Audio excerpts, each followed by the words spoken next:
Hello friends, monitor academy में आपका स्वागत है। आज की इस वीडियो में हम पढ़ने वाले हैं क्लिनिकल हेमेटोलॉजी के क्वेश्चन पेपर्स। ठीक है, तो हम क्वेश्चन पेपर डिस्कस करेंगे क्लिनिकल हेमेटोलॉजी के फर्स्ट सेमेस्टर के। ये आपका जो है ये फर्स्ट सेमेस्टर का आपका क्वेश्चन पेपर है हेमेटोलॉजी का। ठीक है, जो बच्चे डिप्लोमा कर रहे हैं मेडिकल लैब टेक्नीशियन के लिए, उनके लिए क्वेश्चन पेपर है। तो बेसिकली ये जो हमारा क्वेश्चन पेपर है 3 आवर्स का होता है एंड इसका जो मैक्सिमम मार्क्स है आपका 100 मार्क्स का है। ठीक है, अब हम बात करते हैं पार्ट ए की, भाग क। तो पार्ट ए के अंदर हमारे टोटल आएंगे 10 क्वेश्चंस। ठीक है, जो होंगे 2-2 मार्क्स के, तो टोटल हो गए आपके 20 मार्क्स।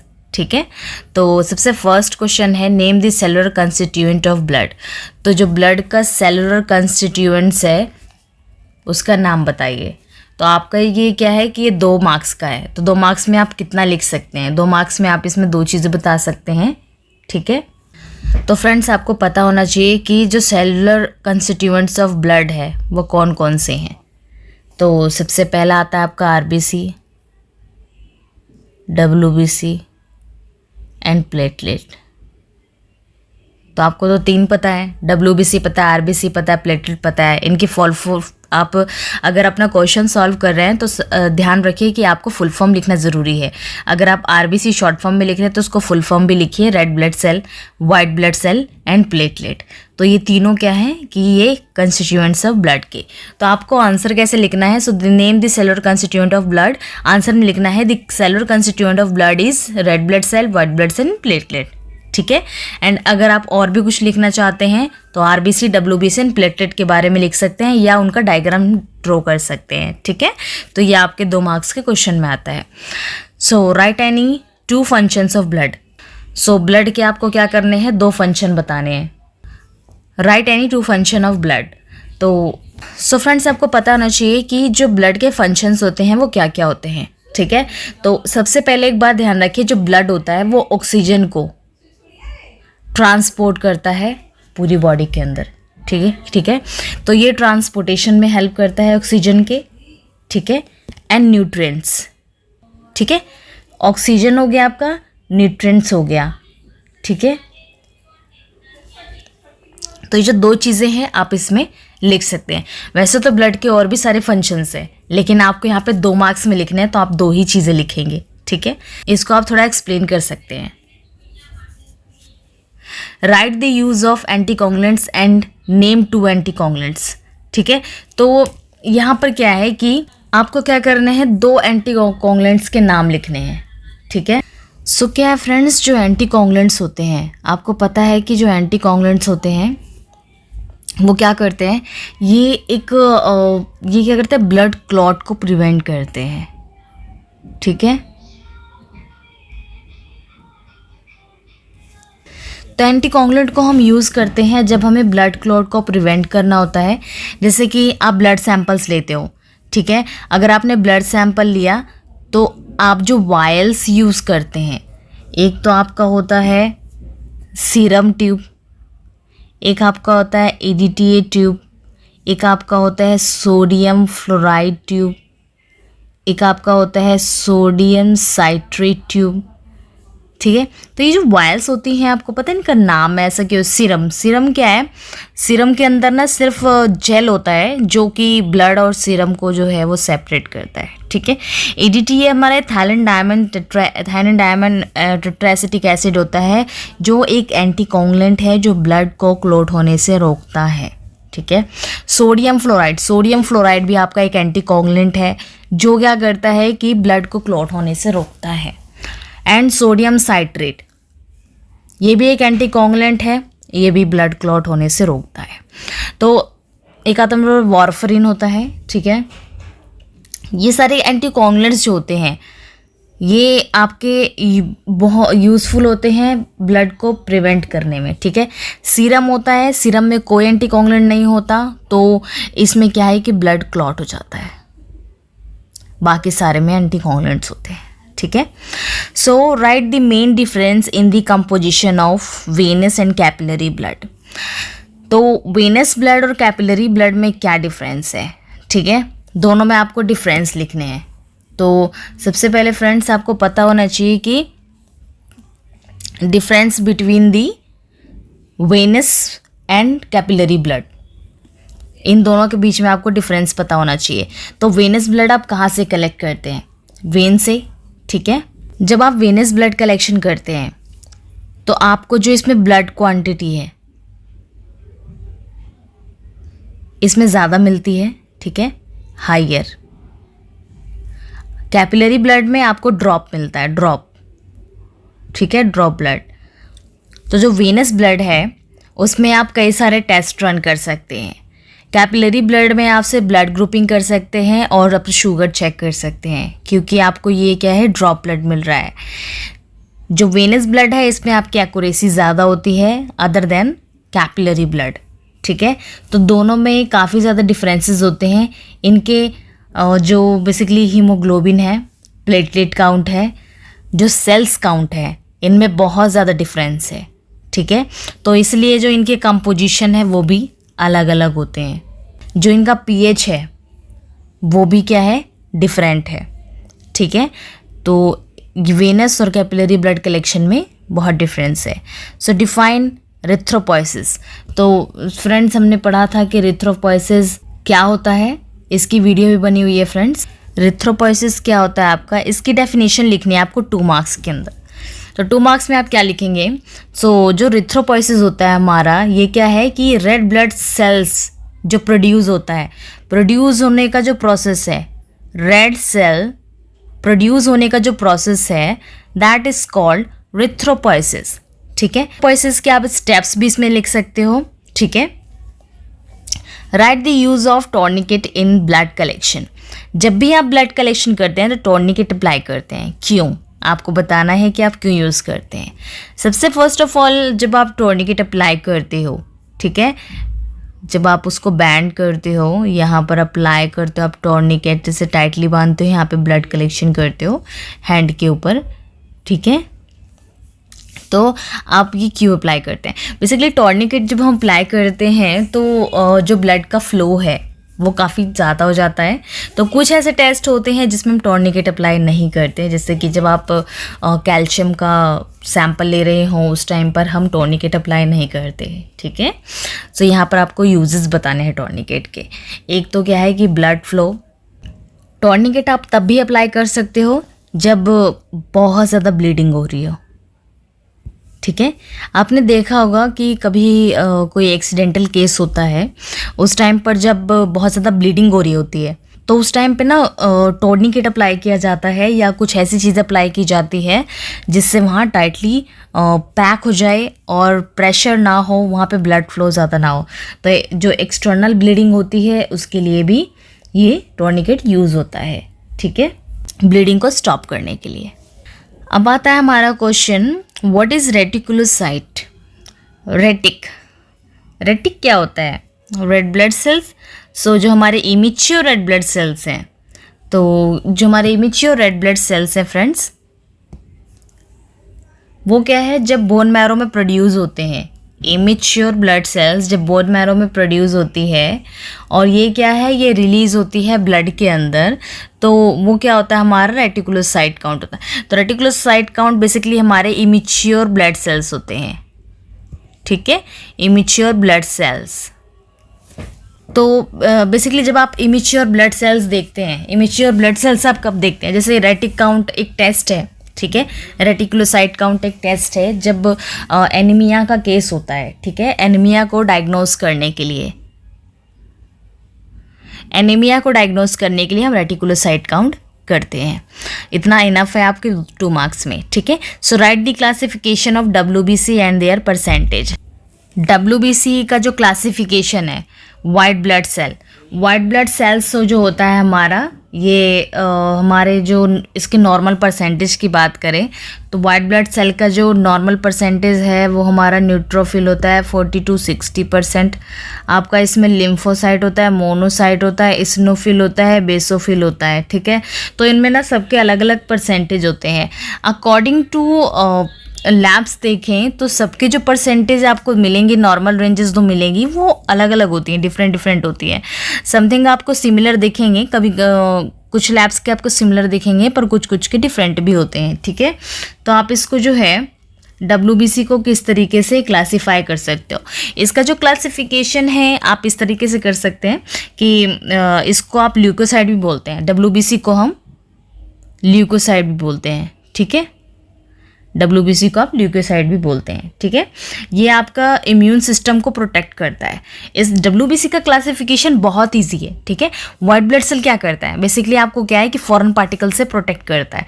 जब कोई फॉरेन पार्टिकल आपके बॉडी में एंटर करता है तो वो क्या करता है, रिएक्शन करता है, ठीक है, वो उससे फाइट करता है। तो वहाँ पे क्या होता है, एंटीजन एंटीबॉडी रिएक्शन होती है, ठीक है। तो ये आपको फॉरेन पार्टिकल से प्रोटेक्ट करता है, ठीक है, आपकी बॉडी को सिक्योर रखता है, ठीक है। ये आपका बॉडीगार्ड भी है, ओके। सो नेक्स्ट क्वेश्चन है हमारा, डिफाइन थ्रोम्बोसाइटोपेनिया। थ्रोम्बोसाइटोपेनिया का केस आपने ज़्यादातर हॉस्पिटल में देखा होगा या फिर किसी इमरजेंसी लैब में होगा। तो थ्रोम्बोसाइटोपेनिया का जो केस होता है फ्रेंड्स, इसमें क्या होता है कि पेशेंट का जो प्लेटलेट काउंट होता है वो बिल्कुल लो हो जाता है, ठीक है। इतना लो होता है कि उसको इतनी कोई एबनॉर्मल ब्लीडिंग, जैसे कि बॉडी के अंदर कोई एबनॉर्मल ब्लीडिंग हो रही है, बाहर हो रही है, तो उस केस में थ्रोम्बोसाइटोपेनिया होने के चांसेस बहुत ज़्यादा होते हैं, ठीक है। जिसमें क्या होता है कि पेशेंट का जो प्लेटलेट काउंट है वो बिल्कुल लो हो जाता है, ठीक है। तो बेसिकली हमारा जो नॉर्मल प्लेटलेट काउंट है वो 1.5 लाख से स्टार्ट होता है, ठीक है। 5 लाख तक होता है हमारा प्लेटलेट काउंट। तो प्लेटलेट काउंट होना ज़रूरी है। अगर आपका 1.5 लाख से कम है, सपोज़ कीजिए कि 1 लाख के अंडर है, तो थोड़ा सा आपको क्या है कि खुद को क्योर करना चाहिए, ठीक है। तो कुछ ऐसी एबनॉर्मल कंडीशंस होती हैं फ्रेंड, जिसमें क्या है कि ब्लीडिंग के भी केसेस होते हैं। ब्लीडिंग के केसेस ज़्यादा होते हैं थ्रोम्बोसाइटोपेनिया में, जिसमें क्या है कि प्लेटलेट काउंट बिल्कुल ही लो हो जाता है। तो आप डिफाइन कर सकते हैं इसमें कि a condition that is a thrombocytopenia, there is a low platelet count, ठीक है। तो in this condition sometimes associated with the, इसमें आप एबनॉर्मल ब्लीडिंग भी लिख सकते हैं, ठीक है। एबनॉर्मल ब्लीडिंग के कारण भी क्या है कि थ्रोम्बोसाइटोपेनिया अकर हो सकता है। So what do you understand rouleaux formation.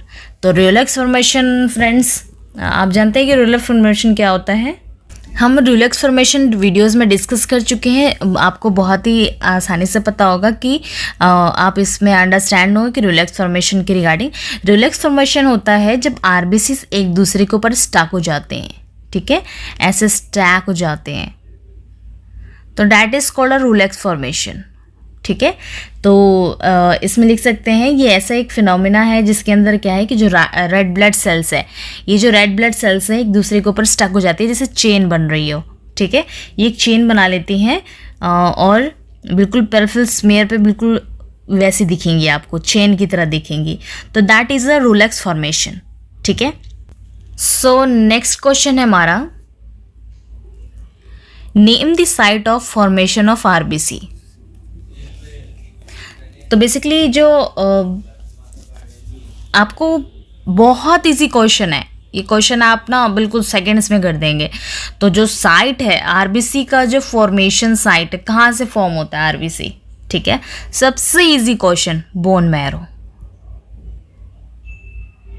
अगर आपने कुछ पढ़ा है तो 2-4 लाइनें इसमें लिख सकते हैं, ठीक है। Right full name of EDTA with correct spelling. तो ये इससे आसान क्वेश्चन नहीं हो सकता आपका, ठीक है। तो आपको तो 2-4 मार्क्स यूं ही मिल जाएंगे, ठीक है। अगर आपको अदर क्वेश्चन आ भी रहे, नहीं आ रहे, कुछ ऐसे क्वेश्चन है जो आपको फ्री में मार्क्स मिल रहे हैं, ठीक है। EDTA की फुल फॉर्म लिखनी है, ठीक है, वो भी करेक्ट स्पेलिंग के साथ। तो EDTA की फुल फॉर्म आपको आनी चाहिए फ्रेंड्स, क्योंकि EDTA ना बहुत ईजी है। EDTA अगर आप 4 बार भी लिख के उसको मिटाएंगे, लिखेंगे, मिटाएंगे, लिखेंगे, तो भी आप नहीं भूलेंगे, ठीक है। सबसे इजी बताऊं तो सबसे पहले इथाइलिन लिखिए, ethylene diamine tetra acetic acid, ठीक है।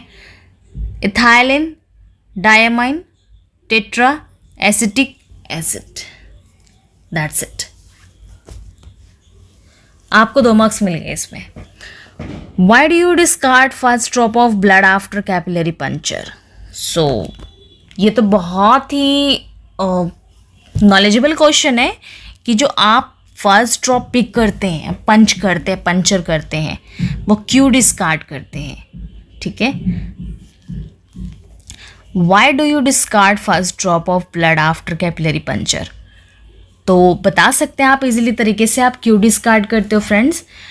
क्योंकि जब आप फर्स्ट ड्रॉप पंच करते हैं ना, पंचर करते हैं, तो उसमें क्या है कि कई सारे डैब्रिस होते हैं। डैब्रिस मीन्स कि आपने जो फिंगर चूज़ किया है, ठीक है, जो फिंगर आपने चूज़ किया है उसको आपने स्वैप से, जिसके अंदर 70% अल्कोहल है, उससे आपने रब किया, ठीक है, क्लीन किया। सपोज कीजिए कि आपका हाथ उस पर लग गया, फिर भी वहाँ से क्या है कि टिश्यू फ्लूइड जो है और कई सारी डैब्रिस चीज़ें जो हैं वो क्या करती हैं ना, इंटरफेयर करती हैं रिज़ल्ट में। तो रिज़ल्ट में जब इंटरफेयर होता है तो आपका रिज़ल्ट प्रॉपर नहीं आता, ठीक है। तो इसमें कैपिलरी पंचर में ब्लड फर्स्ट ड्रॉप इसलिए डिस्कार्ड करते हैं ताकि वहाँ पर क्या है कि कंटेन करते हैं क्या, टिश्यू फ्लूइड और डैब्रिस। इसलिए हम क्या करते हैं, which can lead to errors in the test results, ठीक है। इसलिए हम क्या करते हैं, फर्स्ट ड्रॉप वाइप कर देते हैं। Right normal count of platelet. तो फ्रेंड्स आपको प्लेटलेट का नॉर्मल काउंट पता होना चाहिए। मैंने बताया आपको पहले भी क्वेश्चन में कि नॉर्मल प्लेटलेट काउंट कितना होता है। एक नॉर्मल जो ह्यूमन बींग है, ठीक है, नॉर्मल ह्यूमन बींग के अंदर 1.5 लाख से, नॉर्मल प्लेटलेट की बात करें 1.5 लाख से, मैंने आपको 5 लाख बताया तो 5 लाख तक नॉर्मल होता है, ठीक है। 5 लाख तक हम नॉर्मल लेके चलते हैं कि प्लेटलेट काउंट 5 लाख तक नॉर्मल आएगा, ठीक है। उससे आगे अगर आपका 10 लाख 20 लाख आता है तो वो अब नॉर्मल कंडीशन हो जाती है, ठीक है। कुछ भी अगर हद से ज़्यादा हो जाए तो वो अब नॉर्मल हो जाता है, हद से ज़्यादा कम हो जाए तो वो अब नॉर्मल हो जाता है, ठीक है। अगर वो हद में रहे तो नॉर्मल रहता है, ठीक है फ्रेंड्स। तो अब आता है हमारा पार्ट ए का ही है हमारा सेकंड जो हमारा पार्ट स्टार्ट होता है उसका। Right short note on any 5 किसी 5 के आपको क्या करना है, शॉर्ट नोट लिखने हैं। इसमें क्वेश्चंस भी ज़्यादा होते हैं, आपको सिर्फ 5 ही अटैम्प्ट करने हैं, ठीक है। तो आप चूज़ कर सकते हैं कि आपको जो आता है अच्छे से आता है वो क्वेश्चन आप अटैम्प्ट कर सकते हो, ठीक है। जो हमने पार्ट ए में डिस्कस किया उसमें भी क्या है कि टोटल 10 हमें करने थे, पर 12 या 13 क्वेश्चंस होते हैं, ठीक है फ्रेंड्स। हमें टोटल 5 क्वेश्चन अटैम्प्ट करने हैं, जिसमें से 4 मार्क्स के हैं ईच क्वेश्चंस, यानी टोटल हो गए आपके 20 मार्क्स की, ठीक है। तो सबसे फर्स्ट हम क्वेश्चन जो डिस्कस करेंगे, safe disposal of blood. Blood का जो सेफ डिस्पोजल है उसके स्टेप्स लिखने हैं आपको, ठीक है। तो आप किस तरीके से लिखोगे, आप ऑटोक्लेव भी यूज़ कर सकते हो, ठीक है। तो कई सारे ऐसे मेथड्स हैं, तो रेडिएशन ट्रीटमेंट भी होती है, कई सारे ऐसे चीज़ें हैं जो सेफ डिस्पोजल होता है ब्लड का। एंटीकोगुलेंट्स की बात करें, एंटीकोगुलेंट्स जो हमारे होते हैं आपको पता है कि ये प्रिवेंट करते हैं ब्लड क्लॉट होने में, ठीक है। ब्लड क्लॉट ब्लड क्लॉट को प्रिवेंट करते हैं। इसमें आप एंटीकोगुलेंट्स के जितने भी टाइप्स है वो आप इसमें लिख सकते हो, क्योंकि ये आपके 4 मार्क्स के हैं। 4 मार्क्स आप 2 पेजेस में लिख सकते हैं, ठीक है। Stage of रिथ्रोपोइसिस। रिथ्रोपोइसिस के स्टेजेस काफ़ी इजी हैं फ्रेंड्स। इसमें आपके टोटल 6 स्टेज होते हैं, ठीक है। तो आपका प्रोइस्थ्रोब्लास्ट है, ठीक है, बेसोफिलिक,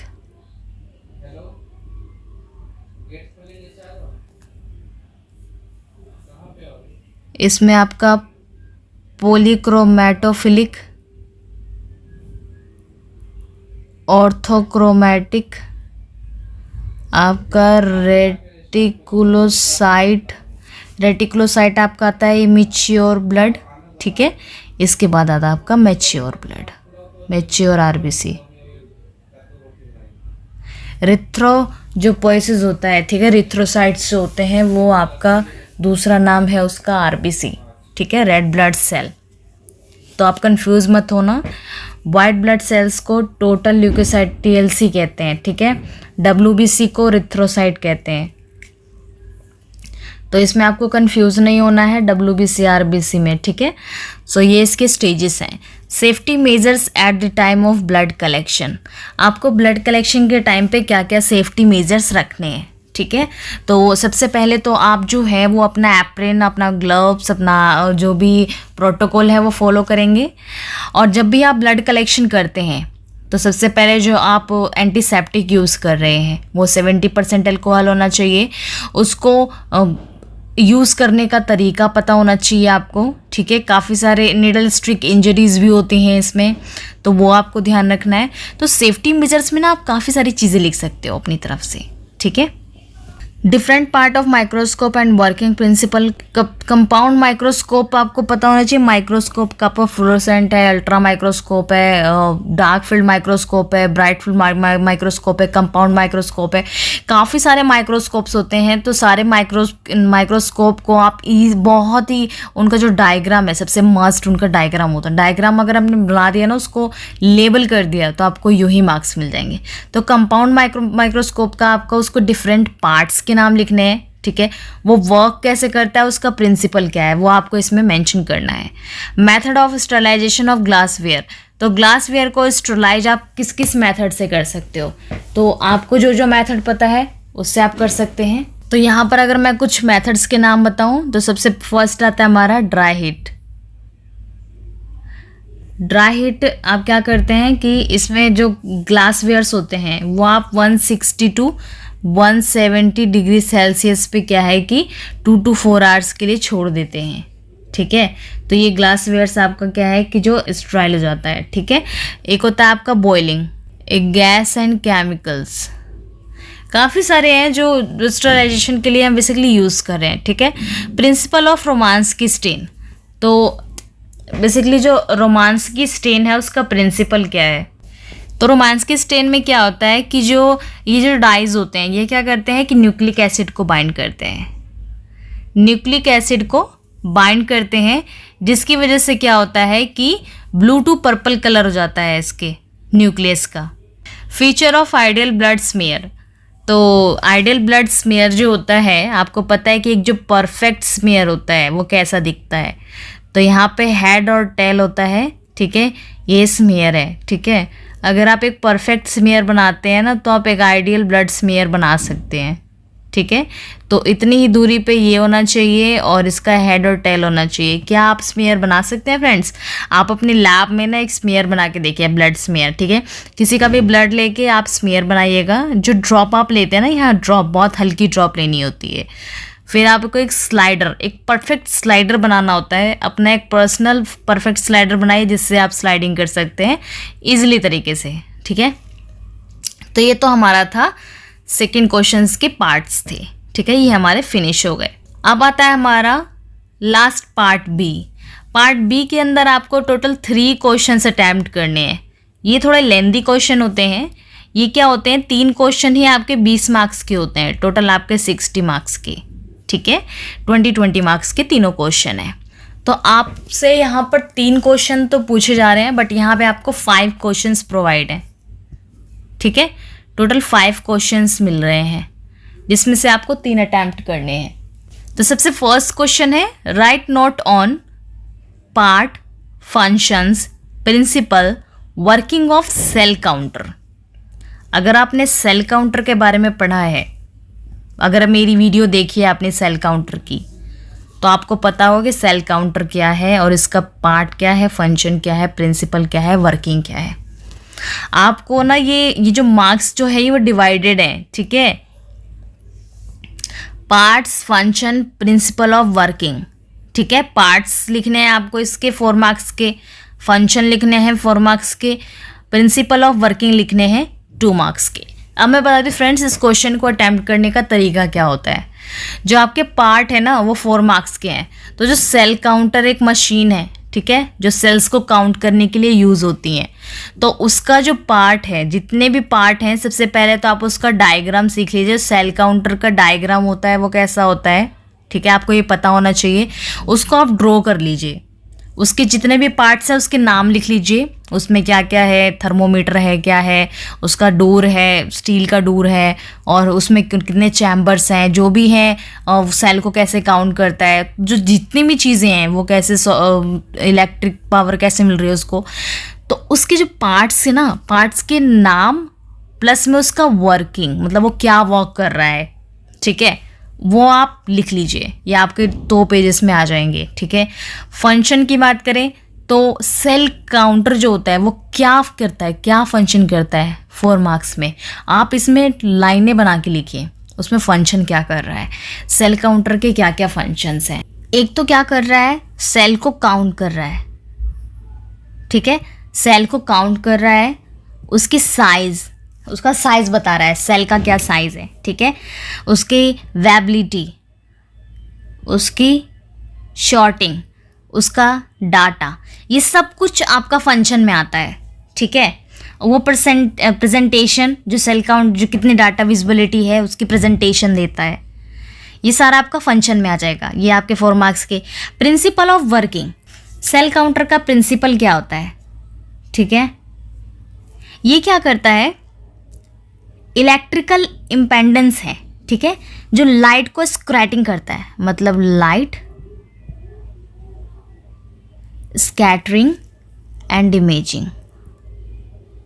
जैसे देखिए क्या होता है कि ये ना एक मशीनरी प्रोसेस है, ठीक है, इसमें क्या होगा कि लाइट को ना फैला देता है, जितने एरिया में आपका सैंपल है उसमें अपनी लाइट को बिल्कुल उतनी दूरी पे इसकी लाइट जो है वो क्या करती है, इमेज को कैप्चर कर लेती है। इमेज को कैप्चर करने के बाद क्या करती है कि ये उसको काउंट करती है, जो सेल्स जितनी होती है उसको काउंट करती है, उसके साइज़ को, उसकी जो वैलिडेशन है उसको क्या करती है, मेज़र करती है। तो ये सेल काउंटर है आपका, ठीक है। तो फ्रेंड्स, आपने जितना भी लिखा है इसमें, जितनी भी चीज़ें लिखेंगे वो आपके 3 to 4 पेजेस में कंप्लीट होने चाहिए, ठीक है। आपको टोटल 10 मार्क्स के दोनों करने हैं। इसके 2 पार्ट हैं, एक ए और एक बी, दोनों आपको 10 मार्क्स के करने हैं, क्योंकि एक क्वेश्चन आपका 20 मार्क्स का है, ठीक है। अब आपका आता है पार्ट बी, यानी आपका पहला क्वेश्चन में ही पार्ट ए हो गया। अब पार्ट बी, पार्ट बी के अंदर है parts, function, principal of working of pH meter. So friends, pH meter आपको पता है, जो पीएच मीटर होता है ये न्यूट्रल है, ये आपका है 0 1 2 3 4 5, 0 1 2 3 4 5 न्यूट्रल होता है ये, ठीक है। सबसे पहले ये जो होता है आपका, अगर कम पे जाते हैं तो एसिड होता है, अगर आप आगे जाते हैं तो बेस होता है, ठीक है, यानी अम्लीय और क्षारीय। अम्लीय और क्षारीय आपको पता होना चाहिए कि एसिड और बेस में क्या डिफरेंस है। तो पीएच मीटर जो होता है उसके पार्ट्स क्या होते हैं, ठीक है। सो pH meter parts, functions, principal of working, ये सब आपको क्या है कि आपको 10 मार्क्स में लिखने हैं, ठीक है। तो इसको आप लिख सकते हैं, जो पीएच मीटर होता है बेसिकली क्या है, एक इलेक्ट्रिकल पोटेंशियल इसके अंदर होता है, जनरेट करता है सॉल्यूशन के अंदर, ठीक है, जिसमें हमें क्या करता है, पीएच मिलता है, ठीक है। तो इसके अंदर ना पीएच प्रोब्स होती हैं। पार्ट्स की बात करें तो पीएच प्रोब होता है, मीटर लगा होता है, एंड बफर सॉल्यूशन होता है, जिससे आपको पीएच मिलता है। अब पीएच मीटर का वर्क क्या है, तो पीएच मीटर क्या है, जो प्रोब है ना, प्रोब ये सॉल्यूशन के अंदर इंसर्ट होता है और टेस्ट करता है कि इसका पीएच कितना है, ठीक है। इसका फंक्शन आप लिख सकते हो, पीएच मीटर का फंक्शन, ये आपको 4 मार्क्स में लिखने हैं, ठीक है। आपको इसके पार्ट्स 4 मार्क्स में लिखने हैं and principal of working 2 marks में लिखने हैं। अब आता हमारा सेकंड क्वेश्चन, अगर हम अटेम्प्ट करें तो ये write the mode of action, merits and demerits of the following anticoagulants. तो हमारा है फर्स्ट एंटीकॉन्गुलेंट्स EDTA और सेकंड है हेपरिन, ठीक है। तो हेपरिन हमारा बेसिकली 2 होता है, एक होता है सोडियम हेपरिन एक होता है लिथियम हेपरिन। तो सोडियम हेपरिन बेसिकली हम जो कल्चर वगैरह होता है, ब्लड कल्चर हो गया, lithium heparin TB gold test हो गया, ठीक है, टीबी गोल्ड जिसको हम इग्रास भी कहते हैं, IGRA, इंफ्रारेड गामा रिलीज ऐसे, ठीक है। तो EDTA हमने पढ़ा था, ethylene diamine tetra acetic acid, ethylene diamine tetraacetic acid. तो इनके मेरिट्स और डिमेरिट्स लिखने हैं, ठीक है। तो यहाँ पर ना आपके लिए कुछ नए नए वर्ड्स होंगे, ठीक है। मेरिट और डिमेरिट्स। मेरिट होता है इसके बेनिफिट्स और डिमेरिट होता है इसके डिसएडवांटेज, यानी एडवांटेज एंड डिसएडवांटेज। तो आपको EDTA के एडवांटेज लिखने हैं और डिसएडवांटेज लिखने हैं। तो अगर आप EDTA का एडवांटेज लिखना चाहते हैं तो आप लिख सकते हैं कि जो EDTA होता है, एंटीकॉन्गुलेंट जो होता है, उसमें एक्यूरेट टेस्टिंग होती है, सिंगल ट्यूब यूज़ होता है ऑल टेस्ट के लिए। ये क्या करता है, ब्लड को प्रिजर्व करता है और स्मीयर लेयर्स को क्या करता है, ये एफिशिएंट सॉल्यूशन होता है जो क्या करता है कि एक स्मीयर बनाने के लिए वर्क करते हैं हम इसको, ठीक है, EDTA सैंपल को। काफ़ी सारी चीज़ें हैं, आप इसमें लिख सकते हैं। अगर आप इसकी डीमेरिट्स की बात करें तो इसके कुछ साइड इफ़ेक्ट्स भी होते हैं, ठीक है, जैसे कि जो EDTA है वो कॉज करता है आपका एबनॉर्मल जो एब्डोमिनल क्रैम्प्स होते हैं, नोजिया, वोमिटिंग वगैरह, low blood pressure, skin problem, fever वगैरह उसमें, ठीक है। ये किडनी डैमेज भी करता है, एलर्जिक रिएक्शंस भी करता है। तो इसके काफ़ी सारे डिमेरिट्स भी हैं। सेम एज इट इज़ आपको क्या करना है, हेपरिन का भी लिखना है। नेक्स्ट जो इसका बी पार्ट है, right this step involve in Venus blood collection. सबसे इजी 10 नंबर आपके यूं ही आ गए, ठीक है। वेनस ब्लड कलेक्शन आप किस तरीके से करते हैं वो स्टेप लिखना है आपको। मैं आपको बताती हूँ कि एक स्टेप किस तरीके से, जो मैंने वीडियो बनाई है ब्लड कलेक्शन की, as it is same to same आप लिख सकते हैं उसको, ठीक है। फर्स्ट ऑफ ऑल आप क्या करेंगे, पेशेंट को बिठाएंगे, सिट डाउन करेंगे, उसको क्या करेंगे आप, जो एक लाइन पोजीशन होती है ना पेशेंट की, आप उस पोजीशन में पेशेंट का ब्लड कलेक्शन करते हैं, ठीक है। सबसे फर्स्ट ऑफ ऑल आपको ग्लव्स वियर करने हैं, टॉर्निकेट अप्लाई करनी है एंड आपको क्या करना है, स्वैब लेनी है, ठीक है। आपको जो भी कलेक्शन का सामान है आपको वो लेना है एंड देन टॉर्निकेट अप्लाई करनी है। टॉर्निकेट अप्लाई करने के बाद आपको क्या करना है, सरफेस एरिया जहाँ से आप ब्लड कलेक्शन कर रहे हैं, वेनस ब्लड कलेक्शन जहाँ से कर रहे हैं, उस एरिया को क्लीन करना है, ठीक है। अगर आपको बेटाडीन है तो बहुत बढ़िया बात है, आप बेटाडीन भी यूज़ कर सकते हैं। 70% अल्कोहल अप्लाई कीजिए फिर, ठीक है। उसके बाद आप क्या करेंगे, जो नीडल लेंगे वो आपका स्ट्राइल होना चाहिए और आप उसको, ऐसा नहीं है कि वो रीयूज़ हो, ठीक है, न्यू होना चाहिए। आप ये सब क्या करते हैं, पेशेंट के सामने करते हैं, ठीक है, ताकि वो उसको पता रहे कि आप उसको नीडल जो है वो नहीं यूज़ कर रहे हैं, आप उससे बताते रहिएगा इस चीज़ें। उसके बाद जो आपको सैंपल लेने हैं उसके रिगार्डिंग आप ट्यूब लेते हैं एंड देन नीडल इंसर्ट करते हैं, ब्लड कलेक्शन करते हैं और क्या करते हैं, आप उसमें कॉटन अप्लाई करते हैं, ठीक है, और फिर आप टॉर्निकेट रिमूव करते हैं। दैन ये आपके जो स्टेप हैं, ये सारे आपके वेनस ब्लड कलेक्शन के स्टेप हैं। इसमें आप चाहे तो 15 स्टेप्स लिख सकते हैं, बट अकॉर्डिंग टू टाइम आप इसमें 10 स्टेप ही लिखिए क्योंकि 10 मार्क्स के ही हैं, ठीक है। अब आता है हमारा जो थर्ड क्वेश्चन है इसके अंदर, so write this step involve in blood film preparation, what are the precautions taken during the blood film preparation. और भी ज़्यादा इजी क्वेश्चन है, जब आप ब्लड फिल्म प्रिपरेशन बनाते हैं, जब ब्लड स्मीयर बनाते हैं आप, ठीक है, फिल्म का मतलब होता है स्मीयर, ओके, तो उसमें क्या क्या प्रिकॉशंस लेते हैं, सबसे फर्स्ट ऑफ ऑल स्टेप बताने हैं आपको, फिर प्रिकॉशंस बताने हैं एंड ब्लड फिल्म प्रिपरेशन जो आप करते हैं तो उसके प्रिकॉशंस क्या क्या होने चाहिए। तो बहुत ईजी है, एक ही आप पार्ट में क्या है, एक पार्ट में ही आप 5 मार्क्स के ये दोनों आपको क्वेश्चन है।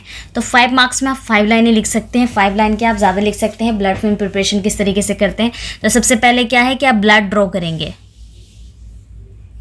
तो पहले क्वेश्चन में आपने ब्लड निकाल लिया पेशेंट का, ठीक है, उसके जो आगे का स्टेप होगा वो आपको ब्लड फिल्म प्रिपरेशन में होगा। ब्लड लेंगे आप, स्लाइड लेंगे, स्लाइड बिल्कुल क्लीन ग्रीस फ्री होना चाहिए, ठीक है। इसके ऊपर एक ड्रॉप ऑफ ब्लड लेंगे through the pipette and then इस पर क्या करेंगे, स्लाइडर से स्लाइड करेंगे। इसको आप क्या करेंगे, ड्राई करेंगे, ठीक है, एंड देन स्टेन करेंगे, ग्राम स्टेन, जिम्सा स्टेन, जो भी करना है आपको, मिथिलिन ब्लू स्टेन।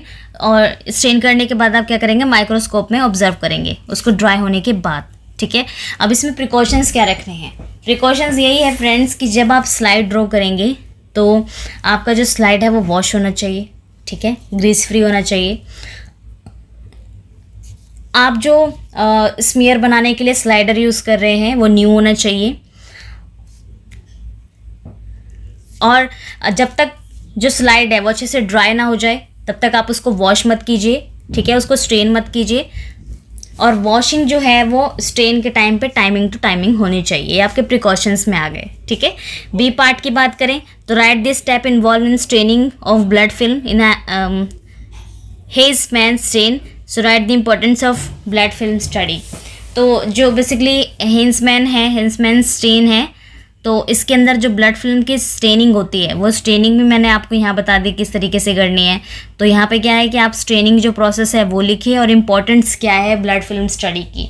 तो इसमें आप कई सारे जो डिजीज़ हैं जो बेसिकली उसको डायग्नोस करने के लिए आप उसको यूज़ कर सकते हैं, ठीक है। हम ब्लड फिल्म इसलिए बनाते हैं ताकि हम क्या है कि जो भी हमारे जो पेशेंट के अंदर जो डिसऑर्डर्स हैं, ठीक है, उसको डायग्नोस करने के लिए हम क्या करते हैं, स्मीयर को एग्जामिन करते हैं, ठीक है, हमारे पैथोलॉजिस्ट उसको एग्जामिन करते हैं। देन हमारा जो क्वेश्चन है, name various equipment use to collection of blood sample, write the method of collection capillary blood, write the precautions to be taken during capillary blood collection. तो सबसे फर्स्ट ऑफ ऑल हमने venous blood collection discuss किया।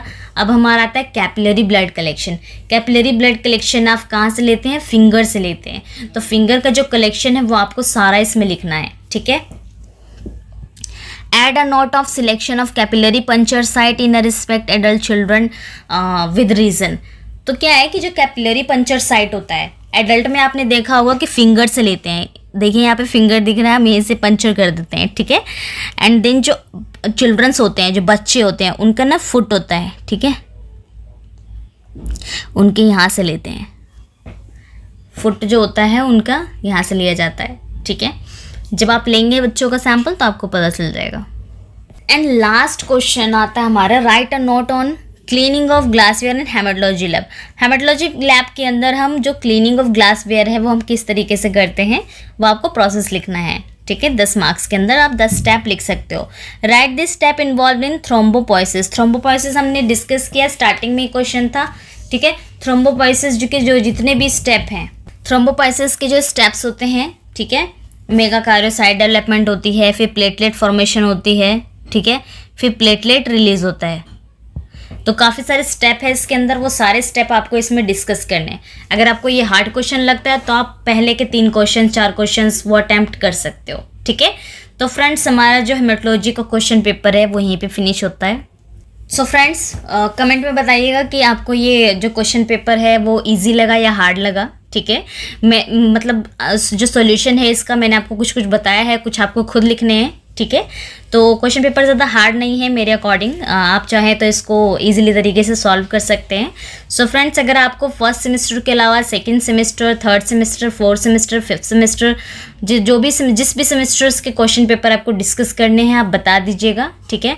तो ये हमने 5 to 6 years पहले के question हमने डिस्कस किए हुए हैं, ठीक है, इस वीडियो के अंदर। तो ये अभी के क्वेश्चन पेपर्स नहीं है, 5 to 6 years previous question paper हैं। तो अगर इसके रिगार्डिंग कोई और भी हेमेटोलॉजी के रिगार्डिंग कोई ऐसा टॉपिक है जो इस क्वेश्चन पेपर में आपके टॉपिक्स रह रहे हैं तो वो भी हम डिस्कस कर लेंगे।